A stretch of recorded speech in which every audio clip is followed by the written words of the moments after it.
कले मध्य कौन से खाए संगीत विहीन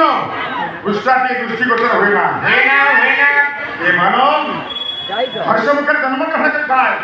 तार प्रतिटी मुहूर्त हरिबल हुलहुली घंटनाद माध्यमरे मुखरित होता है सर्वशेष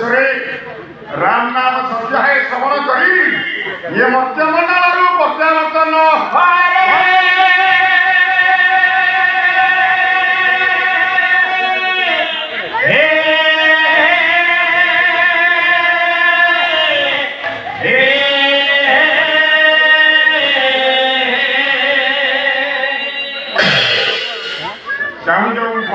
पांचशे हो गया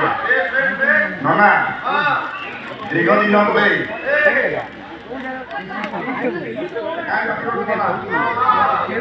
तीन मास तले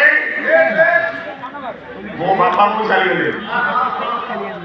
3 मास भीतर मुझे मझिया पुओ पत्रे नहीं बड़ पुओ हूँ बाबा माँ सान को मझिया नहीं क्या मझिया आपण मान बड़ी कथा को मन बापा शुणवा देखते दिन आनंद होइतिला शुणिले मेघमाला गाइबा दिबा ए तो मौसा ऋष्य मौसा देखो 5 वर्ष तक आसी एके स्नेह श्रद्धा मते करथिले बाबा